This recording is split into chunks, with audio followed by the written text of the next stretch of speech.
dit au gouvernement prendre ses responsabilités aujourd'hui, c'est aussi comprendre à la fois qu'il y a une majorité de Français qui sont contre le projet de loi, qu'il n'a pas réussi à trouver une majorité à l'Assemblée nationale dans son propre camp. Quand on est face à ce type de situation et qu'on ne se pose pas de questions, alors écoutez, et ça veut dire que le gouvernement, il est un peu hors sol. Ben, on va l'apprendre à atterrir un peu. Manuel Valls vous accuse aussi d'attiser les inquiétudes, notamment pour les routiers. Il dit que ça ne va pas pénaliser leur rémunération. Oui, ben Manuel Valls, il ferait bien de lire le projet de loi. Hein, je pense qu'il ne l'a pas lu ou il n'a pas compris. Parce que dans ce qu'il dit là-dessus, c'est la situation actuelle. Effectivement, aujourd'hui, quand il y a un accord de branche dans ce secteur comme dans d'autres, les entreprises ne peuvent pas déroger. Mais avec le projet de loi, demain, les entreprises pourront déroger. Alors, où Manuel Valls est d'accord avec la loi actuelle, donc il ne propose pas le projet de loi, ou alors il a mal compris. Vous maintenez vraiment la pression aujourd'hui? Sûr qu'on maintient la pression. Attendez, je dis bien, c'est pas simplement, même si ça justifierait un acquis ici ou là qui serait remis en cause, on change de système de relations sociales. C'est vrai dans le privé et ce sera vrai demain dans le public. Il ne faut pas être sorti de Polytechnique, de l'ENA ou je ne sais où, l'ENA vaut mieux peut-être pas d'ailleurs, pour comprendre que si c'est remis en cause en privé, ce sera remis en cause en public également. Demain, il n'y a plus de statuts nationaux avec cette logique-là. Alors ils nous font peur, oui, mais si la droite est là, c'est encore pire. Ben, il ne faut pas leur ouvrir la porte. Hein, donc ils n'ont qu'à la fermer à double tour et comme ça, ce sera plus difficile demain. Dernière question, la mobilisation n'est pas en train un petit peu de s'affaiblir? Il y a des hauts et des bas, mais moi je le reconnais. Attendez, mais quand je dis il y a des hauts et des bas, ben, les étudiants vont rentrer dans les périodes de partiel, il faut qu'ils passent leurs examens. Moi je comprends très bien tout ça. Maintenant, quand on regarde, y compris avec des manifestations dans d'autres époques, ça reste, même s'il y a moins de monde que le 31 mars, je vous le reconnais, mais ça reste à un niveau élevé de mobilisation. Hein, et donc c'est pour ça aussi que nous on veut même amplifier le mouvement par une manifestation nationale. Ça veut dire quoi une manif nationale? Ça veut dire faire monter les salariés du public et du privé sur Paris au mois de juin. Et d'ici le mois de juin, il n'y aura rien? Ah non, ça ne veut pas dire que d'ici le mois de juin, il n'y aura rien. On va en rediscuter ce soir. Il faut maintenir la pression. Mais il y a différentes manières de maintenir la pression. Ça peut être ici ou là par des arrêts de travail, ça peut être des grèves, ça peut être aussi des rassemblements, des manifestations, pression sur les députés, pression sur les sénateurs. Non, on a de l'imagination. Jusqu'à l'euro, vous allez être tous mobilisés, les syndicats, pour mettre cette pression? Jusqu'à l'euro, si le gouvernement, avant la mise en œuvre de l'euro, modifie et accepte de discuter réellement, ce qui n'est pas le cas jusque maintenant, ok. S'il n'accepte pas avant l'euro, ça se poursuivra après l'euro. Enfin, pendant l'euro. Merci, monsieur. Merci à vous. Merci beaucoup. Monsieur Maïs, qui voulait bien. Il y a encore une mobilisation forte, un peu moins forte que le 31 mars, on le reconnaît, mais aussi parce que les étudiants commencent à passer leur partiel et c'est tout à fait normal, mais ça reste à un niveau élevé de mobilisation. Et nous pensons même qu'il faut renforcer cette mobilisation. En tous les cas pour Force ouvrière, et nous pensons, et nous en parlera ce soir, qu'il faut se situer dans l'organisation d'une manifestation nationale à Paris. Ça veut dire quoi nationale? Ça veut dire que les gens montent des départements sur Paris pour une manifestation. Parce que ça n'est pas un petit dossier. C'est grave, c'est sérieux. C'est une remise en cause de principes républicains, y compris en matière de droit du travail, d'assurer un minimum d'égalité de droit entre les salariés. Et ça vaut aujourd'hui pour le privé, et si ça passait ce projet de loi, ce que je ne souhaite pas, ce sera demain dans le public. Donc revient à la raison et dit oui, effectivement, il y a un problème, on en discute, et on réserve ce qu'on appelle reculer et reculer.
Par les contacts dans les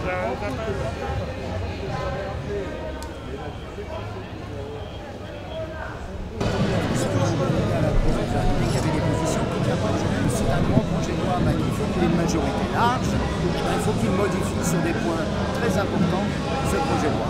Hein, c'est aussi simple que ça. S'il modifie profondément le projet de loi, on regardera les choses. Manuel Valls disait ce matin qu'il s'interrogeait sur la pertinence des manifestations. Qu'est-ce que vous avez à lui répondre? Écoutez, nous sommes responsables du service d'ordre dans la manifestation. Et vous avez bien vu que il y a 2 jours, comme il y a eu la semaine dernière, on a eu des blessés dans notre service d'ordre. Ça veut dire que le service d'ordre fait son boulot. Et ce n'est pas des professionnels, hein, ce sont des militants. Bon. Alors maintenant, si le Premier ministre nous appelle à la responsabilité, moi je l'appelle à la responsabilité. Et ça veut dire quoi, je l'appelle à la responsabilité? Il veut plus qu'il y ait de violence? Ok, on est contre les violences. Plus de manif? Ok. Donc plus le projet de loi. Voilà. C'est quoi l'origine des problèmes? C'est bien le projet de loi. C'est facile de dire je reste droit dans mes bottes, je ne changerai rien, mais manifestez plus. Je rappelle que la démocratie, c'est aussi la liberté de manifester.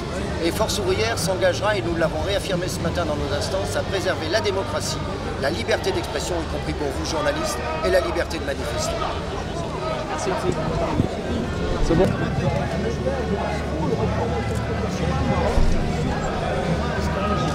Ah ouais, mais là, je vais on reste comme ça, ça prend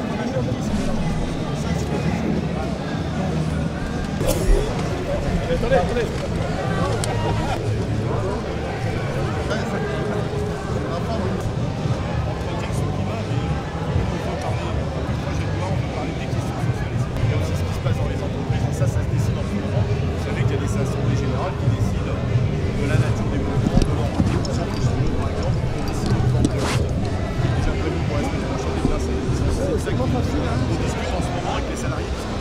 Jean-Claude Mailly parle d'une grande manifestation nationale au mois de juin. On va réfléchir à tout ça.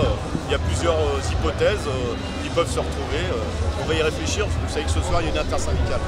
L'idée, c'est de maintenir la pression jusqu'à l'euro, secteur par secteur. L'idée, c'est de maintenir la pression jusqu'au retrait du projet de loi. Je dis bonjour à un camarade. Tu vas bien? Ouais, toi. Ça va? Bonne école. Excusez-moi brièvement parce que je suis coincée pour l'agence France Presse. Si vous pouvez, Vous étiez coincé. est-ce que vous pouvez, quel état d'esprit vous êtes pour cette 7e journée? Est-ce que vous y Écoutez, croyez encore? on est toujours dans le même état d'esprit, c'est qu'il faut que le gouvernement et le président de la République écoutent la mobilisation, la protestation. L'opinion publique, malgré tout ce qu'on peut raconter, est toujours aussi défavorable au projet de loi.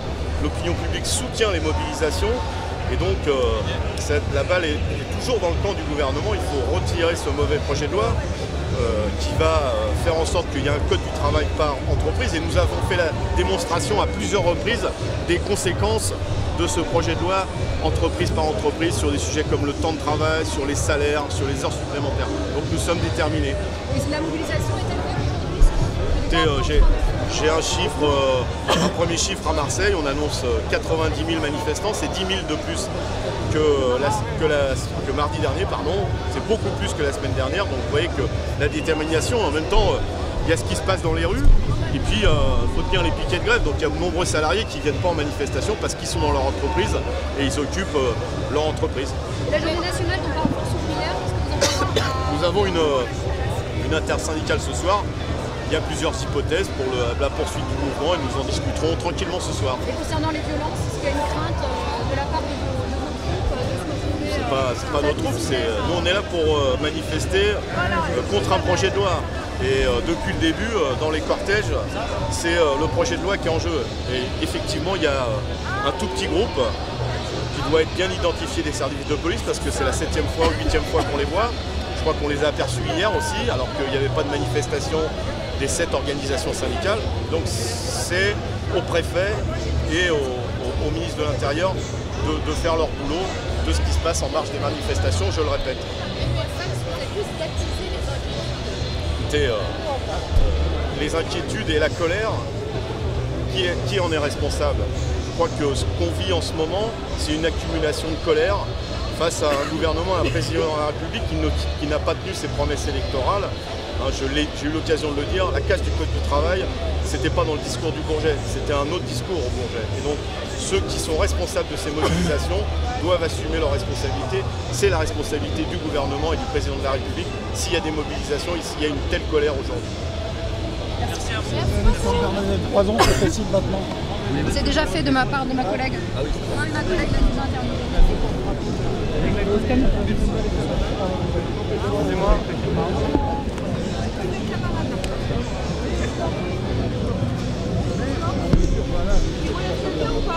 Non, non. Il relève quelqu'un ou... Ça va, grand chef? Bien.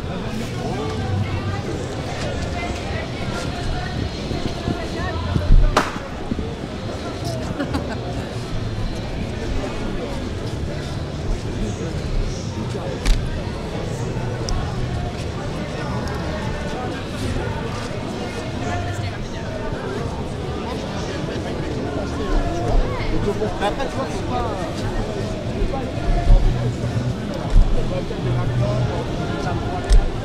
Non, non, je crois que c'est trop,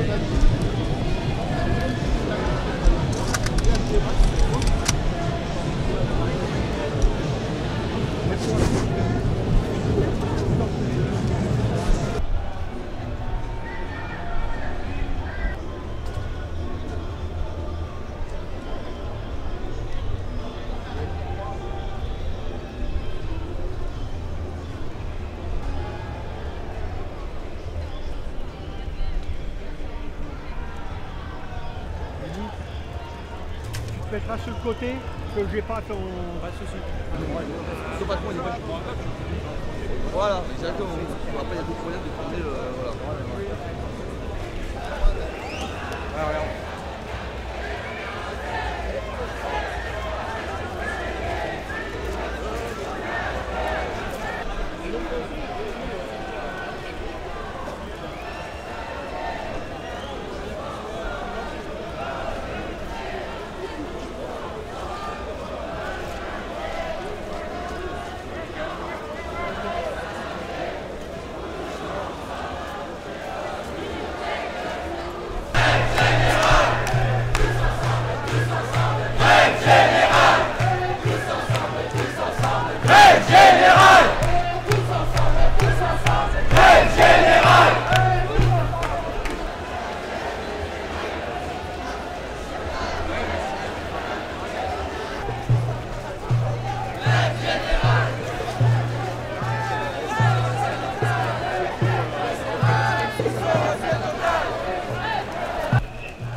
Nous routiens au modèle, bien décidé à ne jamais nous laisser voler de nos propres ailes. Chaque jour on bien nos grandissants, combien de fois posant les poissons, nos vies, combien de jours, combien d'années encore nous faire partir. La division, c'est un autre monde.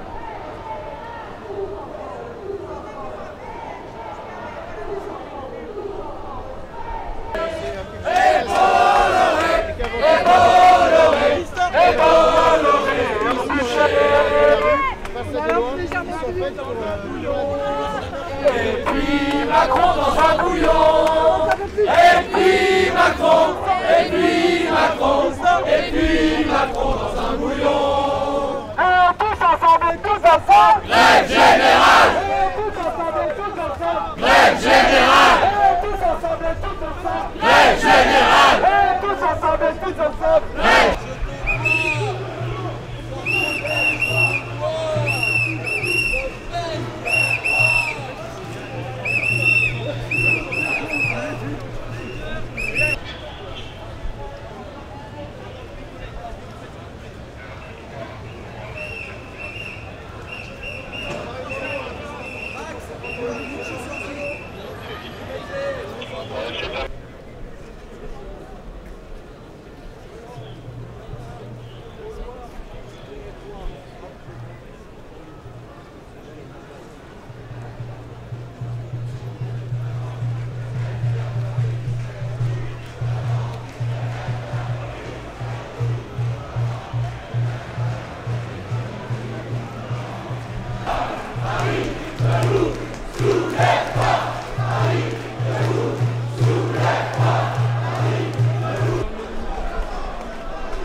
Allez les gars, hey, tournez-vous.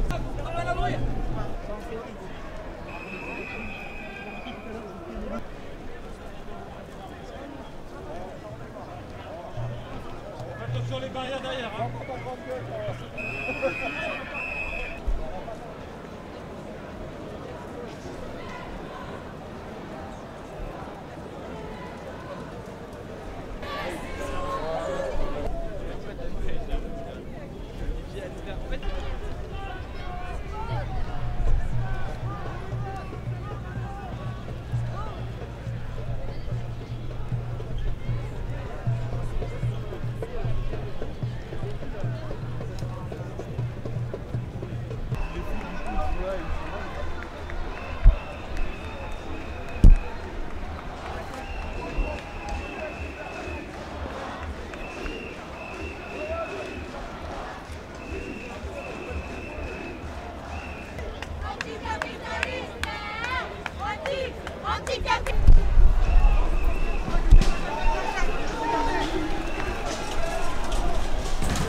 Regarde, on va tous se prendre. Ils sont là, on a tous.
Avec la minute en plus.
y a les policiers qui arrivent.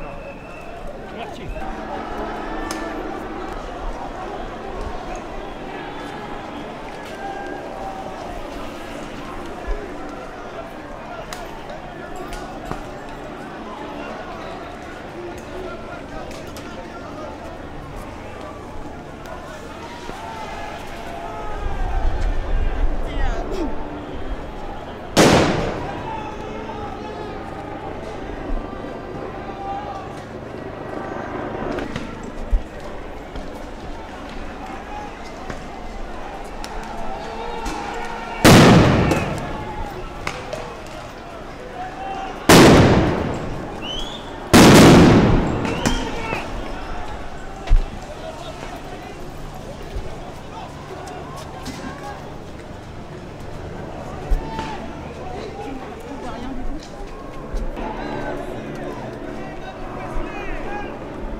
Non mais on a des médics qui passent là-bas.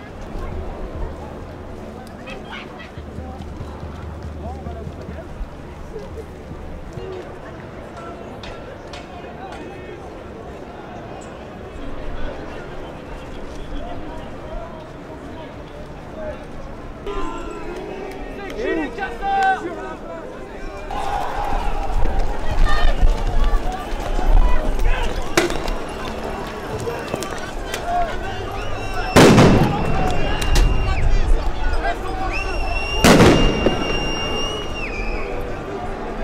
Personne à part vous-même.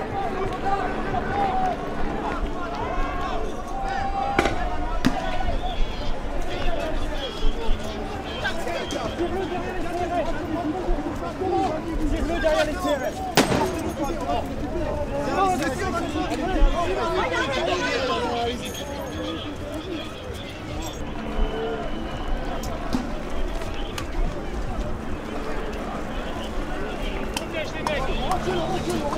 Oh les gars!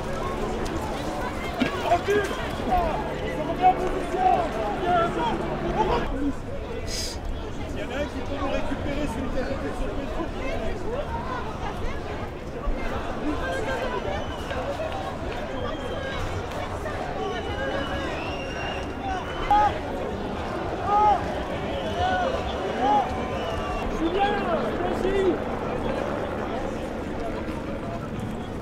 T'as rien à déclarer!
Aux médias, c'est ça.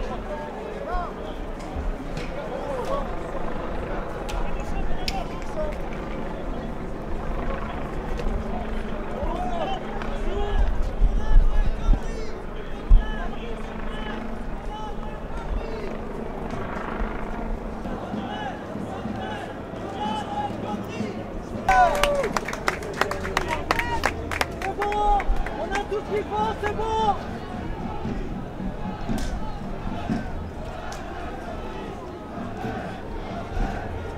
Rentrez de la connerie.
Là, on est assez à la prise.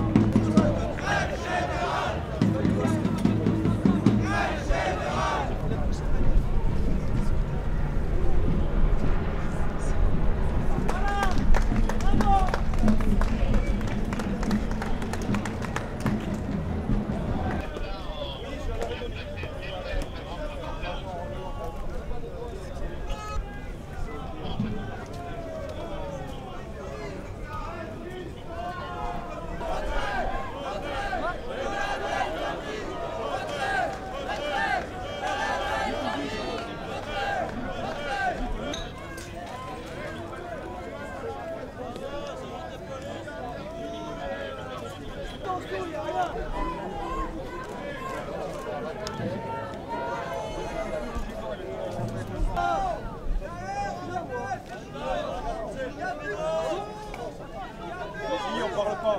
C'est bon.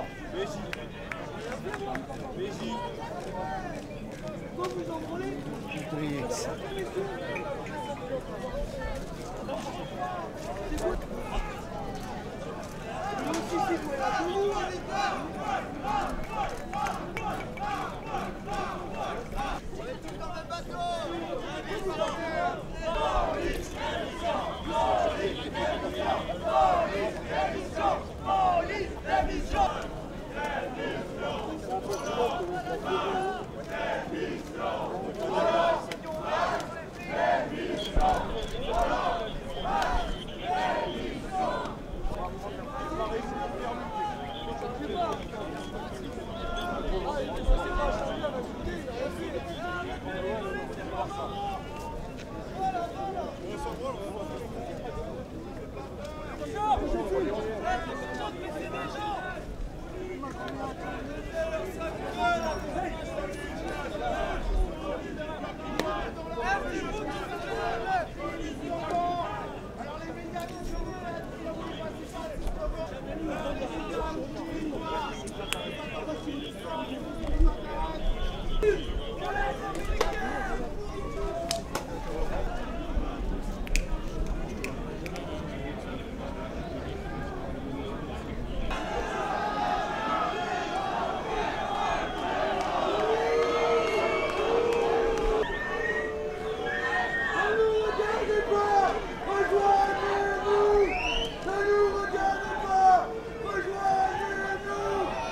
Souriez un peu, vous êtes filmés.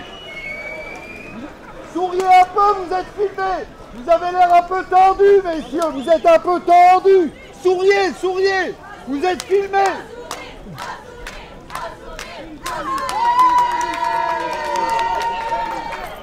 Personne ne touche. Une caresse. CRS. Libérez les CRS. Le casseur.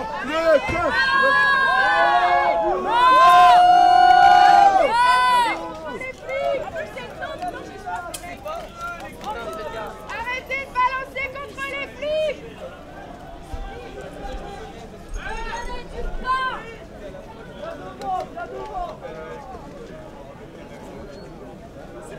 Le casseur, le policier, le casseur, le casseur,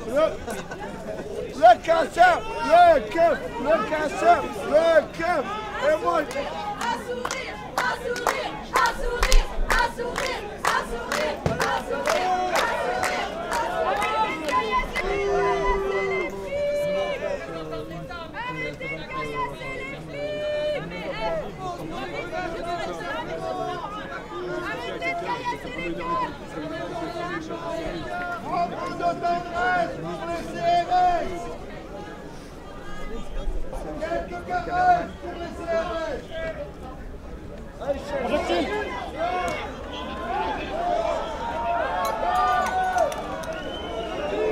Attention les gars.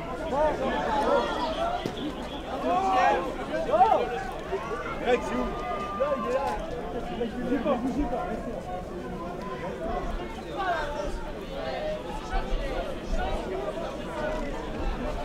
On attend, on ne le voit pas.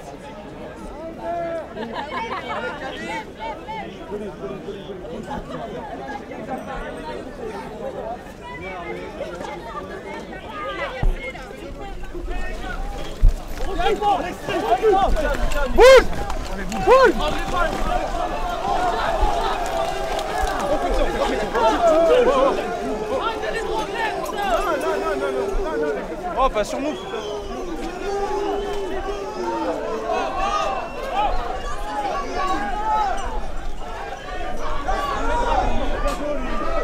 Restez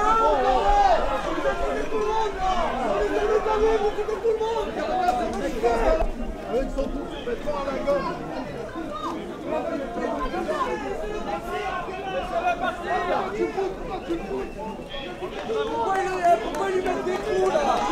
Pourquoi lui mettre des coups? Rejoignez-nous! Vous êtes en tant que rejoignez-nous les gars! Justice nulle part! Rejoignez-nous partout! Rejoignez-nous! Police partout! Justice nulle part! Police partout! Justice nulle part! Police partout!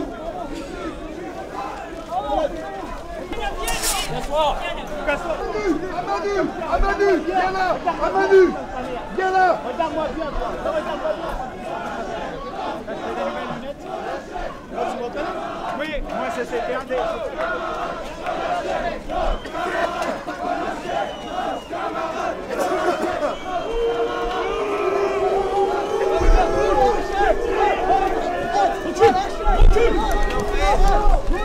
Rien fait.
Rémi Frasse avait 20 ans. Rémi Frasse avait 20 ans. C'était un jeune écolo, rien de plus. Voilà. Vive Rémi. Vive Rémi. Au plan des arbres, où sont des grenades. Et sur la tête de Castres pendant 5 jours. Pendant 5 jours, il n'a rien dit. Il a tout nié. C'est enculé. C'est enculé. Et leurs gamins, ces connards, leurs gamins, ça risque pas de se produire. Parce que leurs gamins, ils vont pas à Silex et ils vont pas à Notre-Dame-des-Landes, leurs gosses. Vous leur dites que les Noirs et les Arabes ils sont dangereux. C'est ça que vous leur dites à vos gosses. Et 50% des flics qui votent des fêtes, c'est une raison. 50% des flics votent des fêtes. 50% des flics votent des fêtes. Et quand ils font leur espèce de farce à République le 17, qui c'est qui a République? Il y a Marion Maréchal, nous voilà. Hein? Il y a Maître Connard avec les flics à République quand ils vont se donner en spectacle. Il y a Maître Connard comme par hasard, évidemment.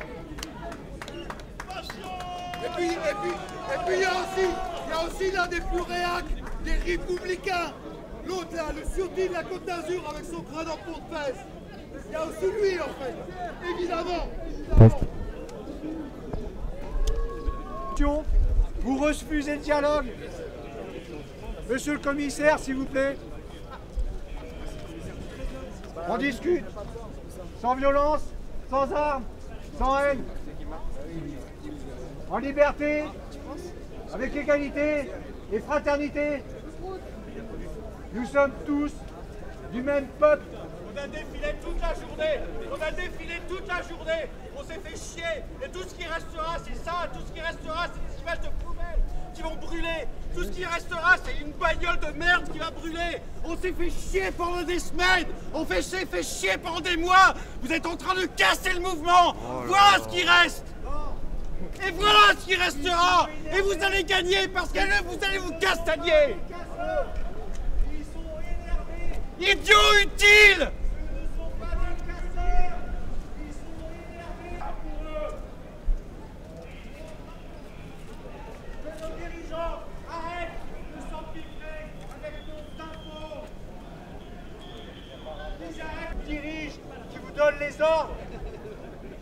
s'il vous plaît.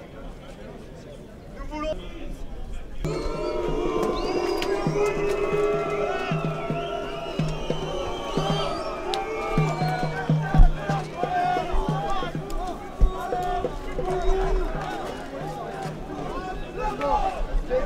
La police, tout là-bas, déteste la police, tout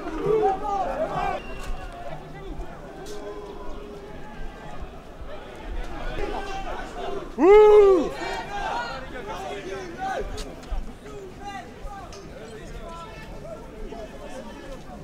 C'est ça qu'ils ont peur. Allez, rentrez au pastis! Ouais, ça sent la charge.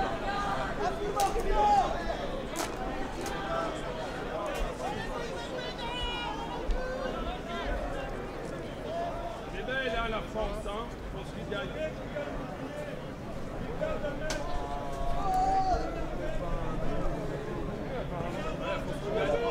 Hein? Comme ça.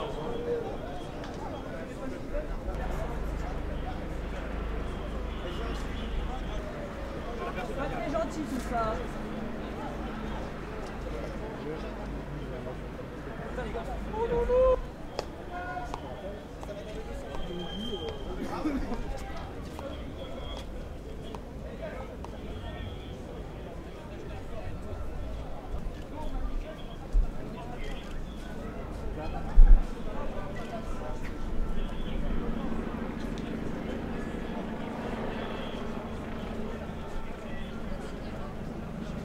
Attends.